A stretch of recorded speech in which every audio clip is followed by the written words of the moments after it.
Naga Sasra dan Sabuk Inten. Audiobook, novel silat. Cerita, Esa Mintarja.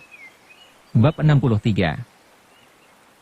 Tetapi tiba-tiba Panembahan Ismaya berkata kepada para cantrik, "Cantrik-cantrik sekalian, aku perkenankan kalian meninggalkan ruangan ini. Sediakanlah makan siangku. Aku ingin setelah ini makan bersama-sama dengan Kanigara dan Mahesa Jenar." Maka mundurlah para cantrik dari ruangan itu, untuk mempersiapkan makan siang Panembahan Ismaya. Sepeninggal para cantrik, barulah Panembahan bertanya segala sesuatu mengenai perjalanan kembali Mahesa Jenar dan Kebo Kanigara. Dan kepada Panembahan itu diceritakan pula bagaimana keadaan Banyu Biru sekarang. Kemunduran dalam segala bidang, terutama kemunduran akhlak. "Panembahan," kata Mahesa Jenar kemudian, "menurut pertimbanganku, segala sesuatu yang terjadi di Banyu Biru itu harus segera dihentikan, dengan mengembalikan Arya Salaka ke sana. Atau lebih-lebih kalau mungkin Kakang Gajah Sora." Panembahan Ismaya mengangguk-anggukkan kepalanya. Ia merasa ditagih janji, sebab merasa berkesanggupan untuk membebaskan Gajah Sora. Tetapi untuk melaksanakan kesanggupan itu agaknya tidak terlalu mudah. Karena itu ia menjawab, "Kau benar Mahesa Jenar. Bawalah Arya Salaka lebih dahulu. Aku masih belum dapat membebaskan ayahnya. Aku harap hal itu segera terjadi. Dan bukankah akan sangat menggembirakan kalau Gajah Sora nanti dapat kembali ke Banyu Biru setelah Banyu Biru dapat dipulihkan. Dan apa yang terjadi sebelum itu, seolah-olah hanya suatu peristiwa dalam mimpi, meskipun mimpi yang menyedihkan."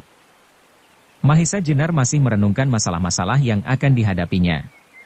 Kalau saja tidak ada persoalan yang lebih besar, yang akan langsung mempengaruhi pemerintahan Demak, maka cara yang semudah-mudahnya untuk membebaskan Ki Ageng Gajah Sora adalah menyerahkan kembali Kiai Naga Sasra dan Kiai Sabuk Inten. Tetapi ternyata cara itu tidak dapat ditempuhnya. Sebab Banyu Biru bagi Demak hanyalah merupakan sebagian saja dari seluruh persoalan. Namun ia percaya kepada Panembahan Ismaya. Panembahan itu pasti akan menemukan suatu cara untuk membebaskan Gajah Sora. Dengan atau tanpa Kiai Naga Sasra dan Kiai Sabuk Inten. Syukurlah kalau nanti Gajah Sora dapat menjumpai tanah perdikan sudah pulih kembali, meskipun belum seluruhnya. Tetapi setidak-tidaknya Gajah Sora merasa bahwa ia kembali ke tanahnya sendiri, seperti pada saat ditinggalkan. Kemudian diceritakan pula oleh Mahesa Jenar pertemuannya dengan Bantaran, salah seorang pemimpin Laskar Banyu Biru, serta pasukannya di sekitar Candi Gedong Sangat.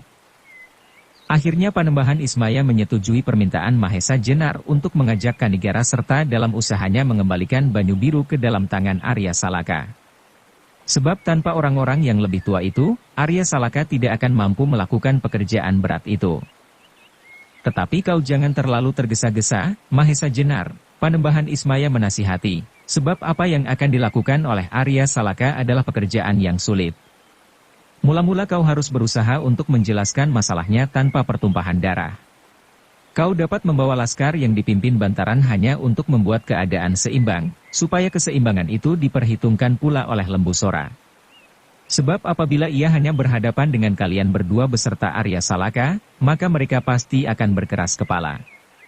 Selain daripada itu, kau harus mempersiapkan Arya Salaka untuk menghadapi setiap kemungkinan yang akan terjadi. Lahir dan batin. Supaya dalam setiap keadaan hatinya tidak terguncang dan kehilangan keseimbangan." Demikianlah Mahesa Jenar mendapat banyak sekali bekal yang perlu baginya untuk memenuhi kesanggupannya kepada Ki Ageng Gajah Sora, pada saat orang itu pergi meninggalkan Banyu Biru, dan menitipkan anaknya kepadanya. Setelah makan siang bersama-sama dengan Panembahan Ismaya dan Kebo Kanigara, maka segera Mahesa Jenar minta diri untuk beristirahat. Namun demikian ia tidak dapat melepaskan diri dari persoalan-persoalan yang selalu membelit hatinya, persoalan Banyu Biru. Agaknya Arya Salaka pun hampir tidak sabar menanti Mahesa Jenar.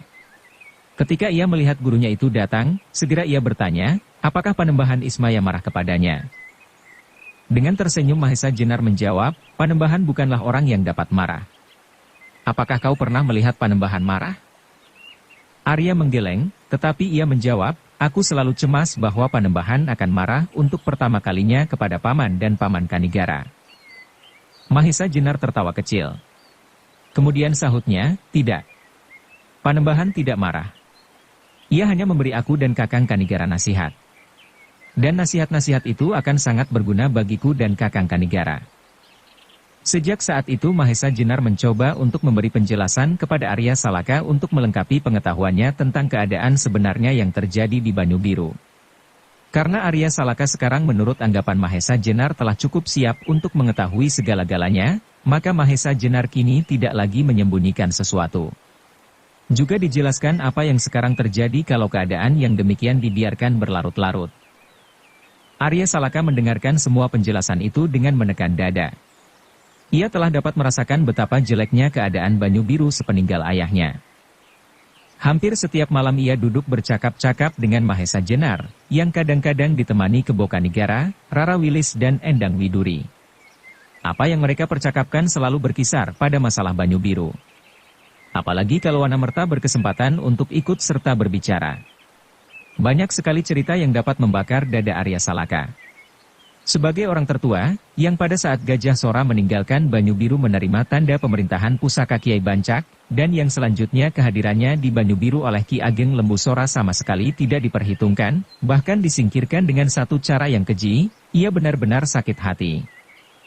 Di samping semua penjelasan, untuk mempersiapkan Arya Salaka menghadapi keadaan-keadaan di Tanah Perdikan yang sudah kira-kira 5 tahun ditinggalkan, ia selalu menerima pula tuntunan-tuntunan lahiriah.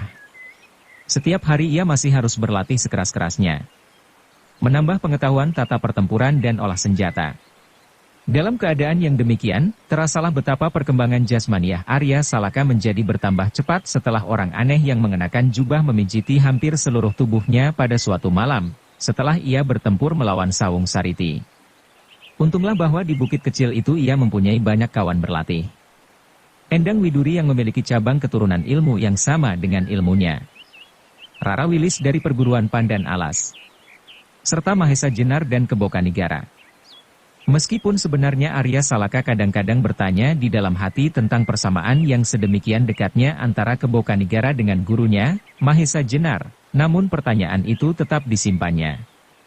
Sejalan dengan itu, kadang-kadang ia menjadi heran pula, bahwa ilmu gurunya sendiri agaknya menjadi jauh berkembang, seolah-olah berkembang dengan sendirinya. Tetapi juga keheranan ini disimpannya di dalam hati. Sudah tentu bahwa dalam keadaan demikian tidak saja Arya Salaka sendiri yang berhasil memperkuat dirinya lahir batin, tetapi juga kawan-kawannya berlatih. Mereka ternyata saling menerima dan memberi. Ilmu pedang yang luar biasa lincahnya, dari perguruan Pandan Alas, dalam keserasiannya dengan ilmunya. Sebaliknya, keteguhan serta gerak-geraknya yang kuat dapat mempengaruhi keterampilan Rara Wilis. Sedangkan kenakalan Endang Widuri pun kadang-kadang dapat memberi banyak ilham kepada Arya, sehingga dalam ilmunya kadang-kadang sifat itu terungkap dalam gerak-gerak yang tampaknya tidak masuk akal dan kurang berhati-hati, namun sebenarnya mempunyai segi-segi yang mengelabuhi lawan. Maka, ketika segala sesuatunya telah dirasa cukup, sampailah Mahesa Jenar pada taraf terakhir dari pekerjaannya menjelang keberangkatan mereka ke Banyu Biru, yaitu mematangkan jiwa Arya Salaka menghadapi segala macam kemungkinan. Kemungkinan yang paling menyenangkan sampai kemungkinan terakhir yang dapat saja terjadi, yaitu gugur dalam menunaikan kewajiban sucinya. Tetapi jiwa Arya memang sudah mendapat tempaan yang luar biasa sejak bertahun-tahun terakhir.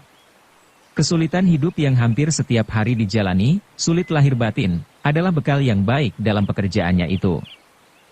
Di samping itu, Mahesa Jenar tidak pula lupa menunjukkan bahwa apa yang akan dilakukan itu adalah suatu usaha. Usaha yang wajib diperjuangkan oleh manusia untuk mencapai cita-citanya, namun segala keputusan terakhir dari semua masalah, terletak di tangan Tuhan Yang Maha Kuasa. Demikianlah, akhirnya Mahesa Jenar menyampaikan segala macam persiapan dan anggapannya, bahwa segala sesuatunya sudah cukup, kepada Panembahan Ismaya. Bersamaan dengan itu, ia mohon diri bersama muridnya untuk menunaikan kewajibannya, serta sekali lagi ia mohon kepada Panembahan untuk mengizinkan Kebo Kanigara pergi bersamanya. Panembahan Ismaya memandang Mahesa Jenar dengan hampir tak berkedip. Ini adalah suatu masalah yang paling rumit, yang selalu tumbuh hampir setiap saat.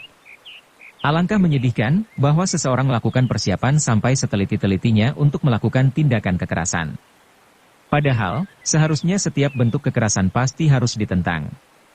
Tetapi ia tidak dapat menyembunyikan kenyataan, bahwa di antara anak manusia di dunia ini masih saja ada yang sama sekali tidak menghiraukan kemanusiaannya, yang dengan segala macam cara, menindas manusia-manusia yang lain. Dan terhadap manusia-manusia yang demikian itu, wajarlah bahwa ada usaha-usaha untuk mencegahnya. Usaha terakhir pencegahan itu adalah dengan cara yang sama sekali menyimpang dari tuntutan cinta kasih manusia. Sebab kadang-kadang yang harus dilakukan adalah nampaknya berlawanan dengan ungkapan cinta kasih itu sendiri. Yaitu kekerasan, perkelahian dan bahkan kadang-kadang persoalan hidup dan mati. Karena persoalan-persoalan yang sedemikian itulah, maka selalu timbul pertentangan di dalam diri. Pertentangan antara hakikat dari pengabdian diri terhadap manusia sebagai tempat untuk meletakkan pengabdian yang tertinggi dengan penuh cinta kasih sebagaimana Tuhan melimpahkan cinta kasih-Nya kepada manusia, serta kenyataan bahwa manusia itu sendiri telah menodainya. Disinilah kadang-kadang dijumpainya persimpangan jalan antara tujuan dengan cara pengabdian. Namun demikian bukanlah segala cara dapat dibenarkan untuk mencapai tujuan. Sebab dalam hal yang demikian kaburlah batas antara tujuan yang hendak dicapai dengan mengorbankan tujuan itu sendiri, sebagai puncak pengabdian. Dalam hal yang demikian itu, apabila segala macam cara dapat dibenarkan, maka akan timbullah fitnah, kebiadaban, kekejaman dan kesewenang-wenangan, yang justru menghilangkan nilai tertinggi dan tujuannya, yaitu manusia. Terhadap Mahesa Jenar dan Kebokanegara, Panembahan Ismaya tidak tedeng aling-aling. Dan karena itulah maka Panembahan Ismaya sendiri masih mempergunakan dua bentuk selama ini. Orang berjubah abu-abu yang sakti dan seorang Panembahan yang menjauhkan diri dari daerah keduniawian. Mendengar uraian itu Kebokanegara dan Mahesa Jenar hanya dapat menundukkan wajah mereka dengan takzimnya. Namun di dalam dada mereka bergolaklah pertanyaan-pertanyaan yang tak terucapkan. Pertanyaan tentang diri mereka, tentang Arya Salaka yang terusir dari Banyu Biru, dan tentang hak yang sudah terampas dari tangannya. Namun meskipun pertanyaan itu tidak terucapkan, agaknya Panembahan Ismaya dapat mengertinya. Karena itu katanya, karena itu Mahesa Jenar, kau harus dapat mencari keserasian dari cara dan tujuan pengabdian. Dan dari sinilah nanti akan tampak, bahwa seseorang memiliki ketinggian budi yang tidak sama. Ada orang yang berbudi luhur dan berjiwa besar dan ada orang yang berbudi rendah dan berjiwa kecil. Ada orang yang mengumandangkan nilai-nilai kemanusiaan, namun akan 1001 macam semboyan, tetapi nilai-nilai kemanusiaan itu tercermin dalam tindak tanduknya sehari-hari. Seorang yang menganggap dirinya pendukung nilai-nilai kemanusiaan, tetapi ia mengorbankan manusia untuk mempertahankan kepentingan diri sendiri yang dipancangkannya di atas tumpukan bangkai-bangkai. Namun sebaliknya ada orang yang dengan berdiam diri membangun nilai-nilai itu dalam lingkungan yang jauh dari pamrih untuk mencemerlangkan diri. Setelah berhenti sejenak, Panembahan Ismaya meneruskan, karena itulah Mahesa Jenar, aku tidak dapat mencegah Arya Salaka untuk mengambil haknya kembali. Untuk mengambil kekuasaan yang ada di Banyu Biru dari tangan adik atau pamannya. Sedang kekuasaan itu sendiri bukanlah hal yang selalu baik atau tidak baik. Hampir semua orang di dunia ini menginginkan kekuasaan. Dalam bentuk yang besar atau dalam wujud yang lebih kecil serta dalam lingkungan yang kecil pula. Namun yang harus dinilai kemudian adalah bagaimana kekuasaan itu dipergunakan. Akhirnya, bahwa manusia yang mempunyai kekuasaan itulah, yang menentukan bentuk dari kekuasaan yang berada di dalam tangannya. Apakah ia mengabdikan kekuasaan itu untuk nilai-nilai kemanusiaan ataukah dengan kekuasaannya ia justru menghancurkan nilai-nilai kemanusiaan itu? Mahesa Jenar, aku harap kau dapat memahaminya. Selanjutnya aku mengharap bahwa Arya Salaka akan dapat mendengarnya pula darimu. Karena kau adalah gurunya, maka aku kira kaulah orang paling dekat di hatinya. Kaulah yang akan dapat memberitahukan kepadanya, bahwa kekuasaan yang berada kembali di tangannya nanti harus menemukan titik sasaran yang benar. Seperti tombak lambang kebesaran Banyu Biru yang dibawanya itu. Tombak itu dapat dipergunakannya untuk melindungi diri serta orang lain. Namun tombak itu di tangan orang yang tidak bertanggung jawab dapat dipergunakan untuk membunuh kawan seiring. Nah Mahesa Jenar, pergilah. Ingat, pengabdianmu harus kau tujukan kepada manusia. Tidak kepada kedudukan, harta benda dan nafsu. Dan pengabdianmu itu merupakan unsur terpenting dari kebaktianmu yang tertinggi. Bakti dengan tulus ikhlas kepada Tuhan Yang Maha Esa. Mahesa Jenar dan Kebokanegara menundukkan wajahnya semakin dalam. Tak ada satu patah kata pun yang sisip dari hatinya, dari pendiriannya. Memang demikianlah tujuan pengabdian yang selama ditempuhnya. Karena itu, setiap kata yang diucapkan oleh Panembahan Ismaya itu telah mempertebal keyakinannya. Di dalam hati ia berjanji untuk menuangkan pengertiannya itu sejauh-jauhnya kepada Arya Salaka. Sebab di tangan Arya Salaka lah letak kekuasaan Banyu Biru di masa datang. Rombongan itu mula-mula singgah di Gedangan untuk mendapat pinjaman kuda, di samping mereka memenuhi undangan Wiradapa untuk mengunjungi upacara bersih desa. Upacara yang diselenggarakan setiap para penduduk Gedangan selesai dengan musim menuai padi. Demikian pula kali ini. Mereka bersukaria karena panenan mereka berhasil. Pada malam itu, ketika rombongan Mahesa Jenar bermalam di Gedangan, suasana desa itu benar-benar meriah. Mereka menyelenggarakan peralatan bersama di sebuah tanah lapang kecil di tengah-tengah desa mereka. Setiap keluarga datang dengan membawa ancak berisi berbagai macam makanan. Nasi beserta lauk pauknya dan bermacam-macam jenis masakan yang lain. Bahkan ada yang membawa jodang penuh dengan masakan yang enak. Makanan jadah, jenang alot, tasikan, sagon, lapis dan sebagainya. Maka apabila upacara-upacara adat telah selesai, maka segera makanan mereka itu dibagi bersama-sama dan dimakan bersama-sama pula. Demikianlah, peralatan itu benar-benar merupakan peralatan yang meriah. Sedangkan hampir seluruh desa mereka dihiasi dengan janur-janur kuning yang mereka sangkutkan di setiap regol halaman. Dan di hadapan regol desa mereka letakkan hiasan yang termeriah, dengan janur-janur kuning, daun topengan dan daun-daun yang berwarna-warni. Merah, kuning, hijau dan berbelang-belang. Demikian pula dinding yang melingkari desa mereka serta sepanjang dinding halaman rumah-rumah, terpancang berpuluh-puluh bahkan beratus-ratus oncor yang menjadikan desa mereka terang benderang seolah-olah siang. Anak-anak Gedangan pun mendapat bagian pula. Semalam suntuk mereka tidak tidur. Setelah mereka lelah berlari-larian ke sana kemari, mereka dapat menikmati pertunjukan wayang beber. Pertunjukan yang mengisahkan kepahlawanan yang dipetik dari Ceritera Mahabharata. Demikianlah rombongan kecil Mahesa Jenar dapat ikut pula menikmati kemeriahan malam bersih desa di Gedangan itu.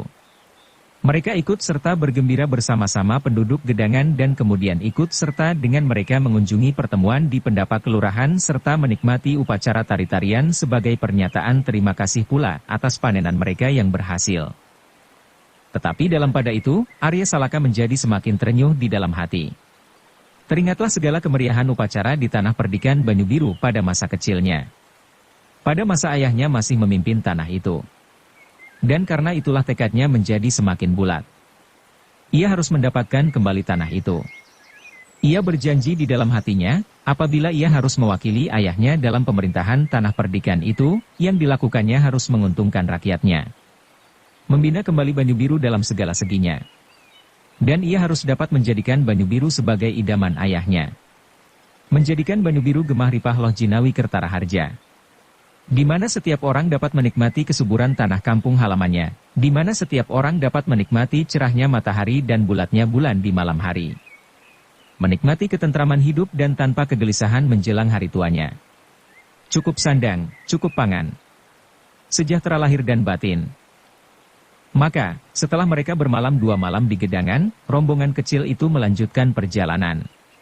Mereka diantar oleh hampir segenap penduduk Gedangan sampai ke regol desa mereka. Dengan penuh kebanggaan mereka memandang debu yang mengepul dilemparkan oleh derap kaki-kaki kuda yang berlari seenaknya. Seolah-olah mereka melihat rombongan pasukan berkuda yang tak terkalahkan menuju ke medan pertempuran. Tak adalah yang penting yang terjadi di dalam perjalanan itu. Setelah mereka bermalam 1 malam, maka pada hari berikutnya ketika matahari telah condong ke barat, sampailah mereka di daerah pegunungan Sumawana. Suatu daerah pegunungan yang menurut dongeng rakyat, adalah pegunungan di mana Prabu Dasamuka ditimbun dengan tanah oleh pahlawan kera yang berbulu putih, Hanuman. Karena kepercayaan itulah maka di daerah pegunungan itu, tidak diperkenankan membawa tuak atau semacam minuman keras yang lain. Sebab apabila ada orang yang melanggar pantangan itu, Prabu Dasamuka, yang tidak dapat mati, akan menggeram dan mengguncang-guncang gunung yang menimbuninya, sebab tuak adalah jenis minuman yang sangat digemarinya. Rakyat yang hidup di daerah itu, meskipun sangat jarang, tidak pernah takut seandainya Prabu Dasamuka itu dapat menjebol tanah yang menimbuninya. Sebab di dekatnya adalah bukit yang terkenal bernama Kendalisada. Di bukit itulah Hanuman bertapa dan sekaligus menunggui gunung yang dipakainya untuk menimbun tubuh Prabu Dasamuka. Ketika rombongan kecil itu sampai di sekitar Bukit Sumawana, mereka menghentikan perjalanan mereka. Daerah ini sudah dekat benar dengan daerah Candi Gedong Sangat. Karena itu mereka harus berhati-hati. Sebab apabila ada salah paham, mungkin akan menimbulkan hal-hal yang tidak mereka kehendaki. Karena itu mereka tidak maju lagi, tetapi mereka bermaksud bermalam di daerah itu. Pada malam itulah Mahesa Jenar berhasrat memancing orang-orang Banyu Biru yang bersembunyi di sekitar daerah itu di bawah pimpinan Bantaran dan Penjawi. Karena itu, maka ketika malam telah turun dengan kelamnya, segera Mahesa Jenar menyalakan api sebesar-besarnya. Ia yakin bahwa Laskar Pamingit tidak akan sampai berkeliaran sedemikian jauhnya, apalagi mereka mengerti bahwa sebagian Laskar Bantaran dan Penjawi ada di sekitar daerah Banyu Biru. Dan apa yang diharapkan terjadilah. Ketika mereka sedang menikmati jadah sisa bekal mereka dari gedangan yang mereka panggang di atas api, tiba-tiba terdengarlah gemersik daun-daun di sekitarnya. Mahesa Jenar, Kebo Kanigara dan hampir semua orang dalam rombongan itu mengetahuinya, namun mereka masih berpura-pura tidak mendengarnya. Sebentar kemudian terdengarlah beberapa orang berloncatan dengan senjata di tangan. Dengan lantangnya seorang yang memimpin laskar itu berkata, "Kisanak, aku harap Kisanak tidak melawan. Kami tidak ingin berbuat jahat, tetapi kami ingin mengetahui siapakah kalian." Mahesa Jenar mengangkat mukanya. Ia sama sekali tidak berkata apa-apa. Sambil tersenyum ia mengangkat tangannya menunjuk Wanamerta yang duduk di sudut perapian sambil membenamkan dirinya di dalam kainnya. Ketika orang itu melihat Wanamerta, tiba-tiba wajahnya jadi tegang. Untuk beberapa saat ia bahkan berdiam diri seperti patung, tetapi tiba-tiba ia meloncat dan berjongkok di hadapannya sambil berteriak, "Kiai, adakah benar ini Kiai Wanamerta?" Orang tua itu tersenyum. Tersenyum lucu sekali. Tetapi semua orang yang menyaksikannya menjadi ikut terharu ketika di sela-sela senyumnya tampak di antara pelupuk mata orang tua itu membayang butiran-butiran air mata. Serta dengan suara parau ia menjawab, "Ya, inilah Wanamerta yang tua. Bukankah kau Jaladri?" "Ya," sahut pemimpin laskar itu. "Bagaimanakah Kiai dapat sampai di tempat ini?" Desis Wanamerta, lalu katanya, "Kenalkah kau dengan anak Mas Mahesa Jenar?" "Mahesa Jenar," ulang Jaladri, "ya tentu aku mengenalnya. 5 tahun yang lalu, ia pernah tinggal di Banyu Biru untuk beberapa lama." "Itulah dia," potong Wanamerta sambil menunjuk Mahesa Jenar. Jaladri menoleh kepada Mahesa Jenar. Memang ia pernah mengenalnya. 5 tahun yang lalu. Karena itu ia agak pangling. Baru ketika ia telah memperhatikan beberapa lama, ia menjadi jelas bahwa memang orang itulah yang pernah dikenalnya bernama Mahesa Jenar. Karena itu segera ia menggeser diri duduk sambil membungkuk hormat kepada Mahesa Jenar, sambil berkata, "Maafkan kami, Tuan. Kami hampir tidak dapat mengenal Tuan setelah sekian lama berpisah. Apalagi sebelumnya pun aku tidak begitu dekat dengan Tuan." Mahesa Jenar menjawab dengan hormatnya pula. "Adalah hal yang wajar kalau kau tidak mengenal aku lagi. Waktu itu aku tidak mempunyai waktu banyak untuk tinggal lebih lama lagi di Banyu Biru. Apalagi kita sudah terlalu lama tidak bertemu. Tetapi untunglah bahwa kau mengenal Paman Wanamerta. Kepada Kiai Wanamerta, berapa puluh tahun aku terpisah, namun aku masih akan dapat mengenalnya. Dan bahkan semua orang Banyu Biru pun akan tetap mengenalnya," jawab Jaladri. "Bagus," sahut Mahesa Jenar. "Sebab ia adalah tetua Banyu Biru. Kalau kau lupa kepadanya, berarti kau telah lupa kepada kampung halaman itu." "Benar Tuan," jawab Jaladri, kemudian dengan agak ragu-ragu ia bertanya, "Tetapi, menurut Kakang Bantaran, bukankah Tuan berjanji untuk membawa Arya Salaka kepada kami?" Mahesa Jenar tersenyum. Agaknya Bantaran telah mengumumkan kesanggupannya itu kepada anak buahnya. Kemudian dengan tertawa lirih ia berkata, "Cobalah Jaladri, carilah di antara kami, adakah Arya Salaka serta?" Jaladri menjadi ragu. Ia memandang satu persatu kawan-kawan seperjalanan Mahesa Jenar. Mahesa Jenar sendiri, lalu seorang yang berumur agak lebih tua sedikit dari Mahesa Jenar, di sampingnya duduk bersimpuh seorang gadis kecil. Di dekatnya duduk bersila seorang gadis yang berpakaian laki-laki, dan di ujung duduk bersila pula seorang pemuda yang gagah, kuat sentosa. Di pinggangnya terselip sehelai tombak yang bertangkai pendek. Jaladri masih tetap ragu-ragu. Ia tidak berani menebak satu di antaranya. Meskipun apabila Arya Salaka ada di antaranya, yang paling mungkin adalah pemuda yang gagah itu. Setelah beberapa lama ia menimbang-nimbang, akhirnya ia menjawab, "Aku tidak tahu Tuan Arya Salaka. Pada saat meninggalkan Banyu Biru masih terlalu kecil bagi yang ada sekarang." Meskipun demikian mata Jaladri tidak lepas dari pemuda tegap yang duduk bersila sambil menundukkan mukanya.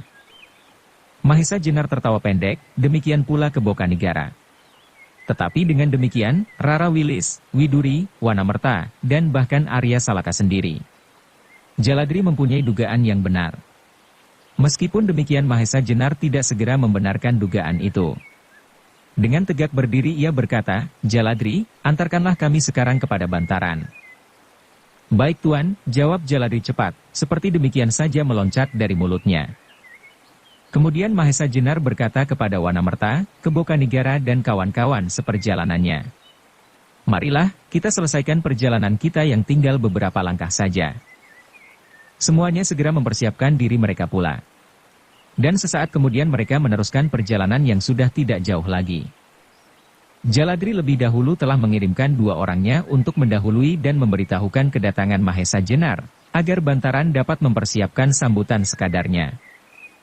Demikianlah, tidak terlalu lama, mereka telah sampai ke daerah Candi Gedong Sangat, di lereng Gunung Ungaran.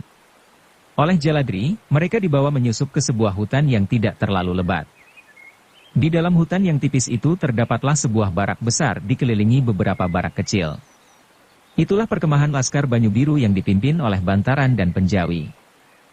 Ketika Mahesa Jenar sampai ke tempat itu, sibuklah mereka mengadakan penyambutan. Berdesak-desakan mereka berebut muka, sehingga Mahesa Jenar dan kawan-kawan tidak dapat bergerak maju lagi. Sampai Bantaran berdiri dan berteriak, "Berilah jalan supaya mereka dapat masuk ke dalam pondok ini." Demikianlah akhirnya Mahesa Jenar dan kawan-kawannya dipersilakan masuk ke dalam pondok yang terbesar itu. Di dalamnya terdapat sebuah ruangan yang cukup luas. Dan di sanalah pemimpin-pemimpin laskar itu telah siap menanti. Mahesa Jenar dan kawan-kawannya dipersilakan duduk di ujung pertemuan itu. Tetapi demikian ia mulai memperhatikan satu demi satu dari setiap wajah di dalam ruangan itu, tiba-tiba ia terkejut ketika melihat yang duduk berjajar di samping Penjawi. Karena itu segera Bantaran memperkenalkan kedua orang itu kepada Mahesa Jenar. "Tuan, barangkali Tuan belum mengenalnya. Mereka adalah orang baru di sini. Tetapi mereka melihat kebenaran perjuangan kami. Karena itu mereka di pihak kami."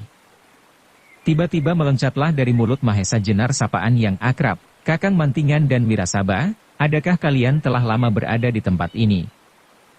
Dalang Mantingan dan Wirasaba menganggukkan kepalanya. Terdengarlah Mantingan menjawab, "Sudah, Adi. Aku sudah beberapa bulan bergaul dengan anak-anak Banyu Biru, meskipun kadang-kadang aku juga memerlukan kembali ke Wanakerta atau Prambanan bersama-sama dengan Adi Wirasaba." Teringatlah Mahesa Jenar pada saat mereka baru saja menyaksikan bahkan terlibat dalam suatu bentrokan melawan golongan hitam yang sedang mempersiapkan sebuah pertemuan di daerah Rawapening. Pada saat itu Mahesa Jenar dengan 4 orang teman, yaitu Mantingan, Wirasaba, Gajah Alit dan Paningron, harus bertempur melawan seluruh kalangan hitam dari angkatan sebayanya, yang kemudian mendapat bantuan dari Simarodra Tua dan Pasingsingan. Untunglah pada saat itu muncul Radite dan Anggara yang menyelamatkan mereka berlima. Pada saat itu ia memang berpesan kepada Mantingan untuk berusaha melihat-lihat keadaan Banyu Biru. Agaknya Mantingan benar-benar melaksanakan pesan Radite dan Anggara, bahkan akhirnya mengambil keputusan untuk tinggal bersama-sama dengan mereka. Kemudian sibuklah pertemuan itu dengan pernyataan keselamatan masing-masing. Wanamerta yang menjadi semakin terharu melihat anak-anak Banyu Biru yang masih setia kepada pimpinannya itu, malahan menjadi seperti patung. Ia hanya dapat mendengarkan percakapan-percakapan yang semakin ramai dan gembira, dan sesekali menoleh ke sana kemari, tanpa tujuan. Tiba-tiba dari sela-sela keriuhan percakapan itu terdengarlah Bantaran bertanya, "Tuan, bukankah Tuan telah menyanggupkan kepada kami untuk membawa Arya Salaka?" Mahesa Jenar tertawa. Memang, ia menanti pertanyaan itu, sehingga dengan sengaja tidak memperkenalkan kawan-kawan seperjalanannya. Karena itu baru kemudian ia menjawab untuk memperkenalkan mereka. Saudara-saudaraku dari Banyu Biru. Baiklah, aku memperkenalkan kawan seperjalananku satu persatu. Kemudian sambil menunjuk, Mahesa Jenar meneruskan, ini, yang duduk di sebelahku adalah Rara Wilis, seorang gadis yang lebih senang menamakan dirinya Pudak Wangi, cucu seorang sakti bernama Pandan Alas. Di sampingnya adalah Endang Widuri, putri Kakang Kebokanigara yang duduk di sebelahnya. Dan yang seorang lagi adalah Bagus Handaka. Semua mata mengikuti jari Mahesa Jenar. Namun ketika sampai orang yang terakhir, ia tidak menyebut nama Arya Salaka. Anak-anak Banyu Biru menjadi bertanya-tanya dalam hati. Bahkan kemudian terdengar suara penjawi, lalu bagaimanakah dengan Arya Salaka? Tetapi seperti juga Jaladri, penjawi memandang Arya Salaka yang disebut bernama Bagus Handaka itu tanpa berkedip. Sebab pada masa kanak-kanaknya, dengan penjawilah Arya Salaka paling banyak bergaul. Karena itu sedikit banyak ia masih dapat mengenal wajah itu, meskipun sudah jauh berbeda.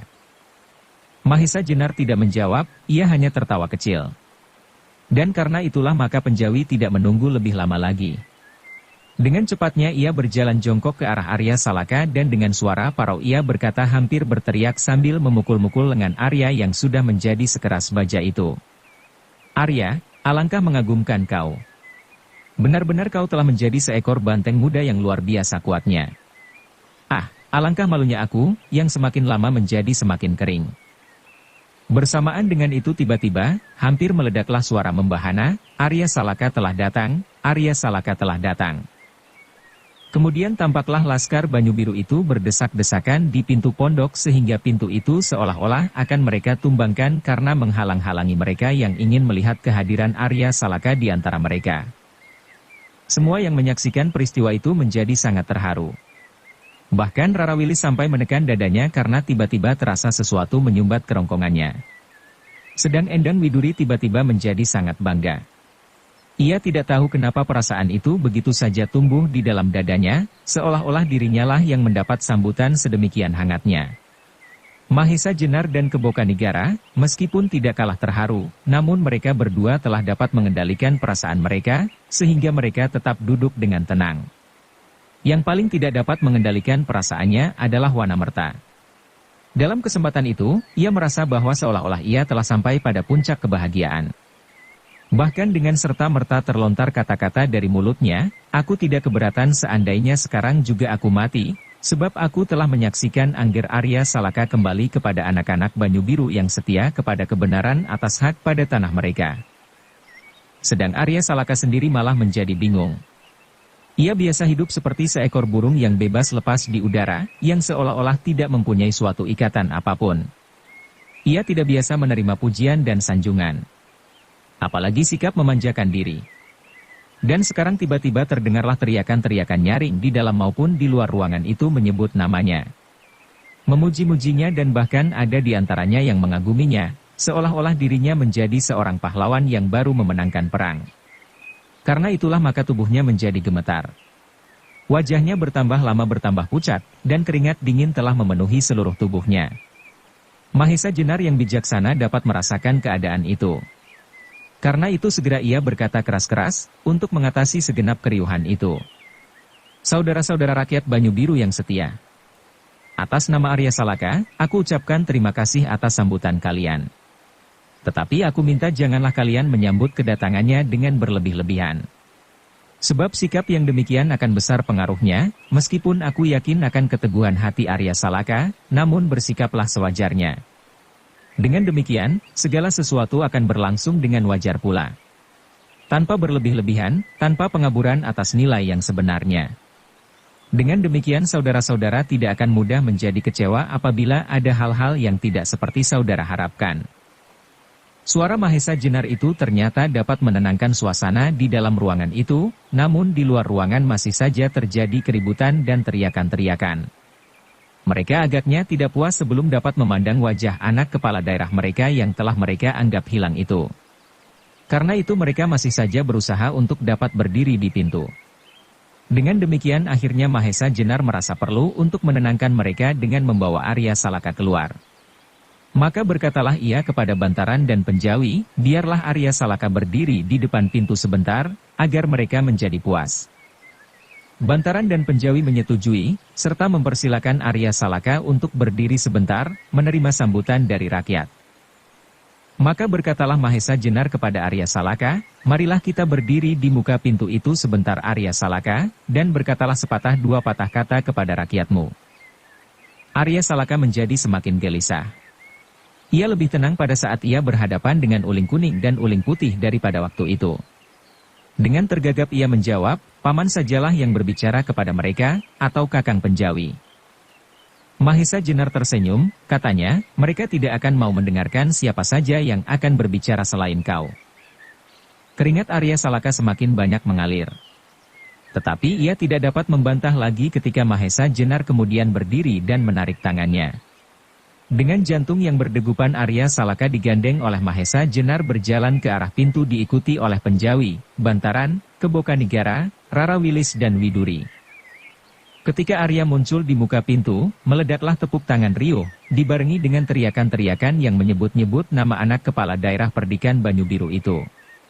Sedang Arya Salaka sendiri berdiri terpaku tanpa bergerak. Terdengarlah kemudian Mahesa Jenar berbisik di telinganya, berbicaralah, Arya. Arya menjadi semakin bingung. Maka bisiknya pula, apakah yang harus aku bicarakan? Ucapkanlah pernyataan terima kasih kepada mereka dan katakan bahwa kau masih lelah sehingga kau perlu segera beristirahat. Karenanya pembicaraan yang agak panjang kau tunda sampai besok, jawab Mahesa Jenar berbisik-bisik. Mula-mula Arya Salaka masih tetap gelisah menghadapi keadaan yang tidak disangka-sangkanya itu. Tetapi tiba-tiba dari jantungnya meledaklah perasaan tanggung jawabnya, didorong pula oleh darah kepemimpinan yang mengalir dalam tubuhnya. Arya Salaka kemudian berhasil menguasai dirinya dan memperoleh keseimbangan. Sehingga dengan demikian ia menjadi agak tenang. Maka dicobanya untuk menyampaikan pernyataan terima kasih kepada rakyat yang menyambutnya itu. Namun bagaimanapun juga, suaranya masih terdengar gemetar. Saudara-saudaraku dari Banyu Biru. Yang pertama-tama akan aku sampaikan kepada kalian, adalah pernyataan terima kasih yang sebesar-besarnya atas sambutan kalian yang sama sekali tidak aku duga. Seterusnya, karena aku masih sangat lelah perkenankanlah aku beristirahat dahulu. Besok pembicaraanku akan aku perpanjang lagi. Mahesa Jenar tersenyum mendengar uraian Arya Salaka yang masih terasa bongkah-bongkah itu. Meskipun demikian kata-kata itu cukup untuk dapat menenangkan rakyatnya. Namun masih juga terdengar teriakan-teriakan yang meminta Arya untuk berbicara lebih banyak lagi. Kemudian tampillah Bantaran, yang meminta kepada rakyat Banyu Biru yang tetap teguh pada pendiriannya itu, untuk memberi kesempatan kepada Arya Salaka beristirahat. Nah saudara-saudaraku, katanya, sekarang berilah kesempatan tamu-tamu kita beristirahat. Juga kalian dapat beristirahat sekarang, kecuali mereka yang bertugas. Sebab di hadapan kalian terbentanglah lautan yang penuh dengan badai dan taufan yang harus kalian renangi. Siapa tahu, besok atau bahkan nanti, kalian harus sudah menerjuninya. Dengan demikian maka anak-anak Banyu Biru itu kemudian perlahan-lahan meninggalkan pintu barak di mana Arya Salaka masih berdiri bersama dengan kawan-kawan seperjalanannya. Namun kemudian Bantaran tidak mempersilakannya masuk kembali, tetapi mereka dipersilakan untuk pergi ke pondok yang lebih kecil, yang telah dipersiapkan untuk mereka. Meskipun demikian, karena mereka sama sekali tidak menduga bahwa di dalam rombongan itu akan terdapat dua orang gadis, maka dengan tergesa-gesa mereka terpaksa menyiapkan tempat lain untuk keperluan itu. Demikianlah mereka kemudian dipersilakan beristirahat di tempat masing-masing. Mantingan dan Wirasaba memerlukan mengunjungi Mahesa Jenar, meskipun hanya sebentar, untuk berkenalan lebih dekat lagi dengan Arya Salaka dan Kebokanigara. Setelah itu maka ditinggalkannya mereka bertiga, setelah dipersilakan mereka makan sekadarnya. Sedang Wanamerta segera terjun ke dalam lingkungan anak-anak Banyu Biru yang sudah lama terpisah dengannya, dan kemudian tidur bersama mereka. Malam itu rasanya berjalan demikian cepat. Mahesa Jenar, Kebokanigara dan Arya Salaka segera tenggelam ke dalam mimpi. Demikian juga di dalam pondok yang lain. Rara Wilis dan Endang Widuri yang dikawani oleh Nyi Penjawi, segera tertidur pula. Di luar pondok itu, tampaklah beberapa orang berjaga-jaga dengan cermatnya. Sebab dalam tanggapan mereka, keselamatan gadis-gadis itu sangat tergantung kepada penjagaan yang mereka lakukan. Ketika mereka terbangun pada pagi harinya, dan kemudian keluar dari pondok masing-masing, tampaklah betapa cerahnya matahari pagi. Sinar-sinarnya yang menembus daun-daun pepohonan terpercik di atas tanah lembab, membuat gambaran-gambaran yang menyenangkan. Seolah-olah gambaran anak-anak yang dengan lincahnya berloncat-loncatan dengan penuh kegembiraan menyambut hari yang bakal datang. Sedang angin pagi mengalir lambat membawa udara sejuk segar. Pada hari itu Mahesa Jenar, Kebo Kanigara dan Arya Salaka diantar oleh Bantaran, Penjawi, Mantingan, Wirasaba dan Wanamerta melihat-lihat keadaan di sekitar barak-barak itu. Melihat persiapan-persiapan yang mereka lakukan. Dari mereka itulah Mahesa Jenar mengetahui bahwa sebagian besar rakyat Banyu Biru tetap menanti kedatangan kepala daerah perdikan mereka. Ternyata dengan bantuan yang mengalir tak henti-hentinya. Meskipun dengan bersembunyi-sembunyi mereka dapat mengirimkan makanan, pakaian dan senjata. Bahkan anak-anak Banyu Biru telah mendapat perkakas yang cukup untuk membuka hutan. Karena itulah rombongan itu bukan saja rombongan orang-orang yang menyingkirkan diri, namun mereka termasuk perintis-perintis pula dalam perluasan daerah pertanian Banyu Biru. Sebab di samping mempersiapkan diri mereka untuk datang kembali ke Banyu Biru, mereka ternyata telah membuka hutan dan membuat tanah pertanian. Bersambung ke bab 64. Dukung kami dengan subscribe, follow, like, komen dan share. Terima kasih.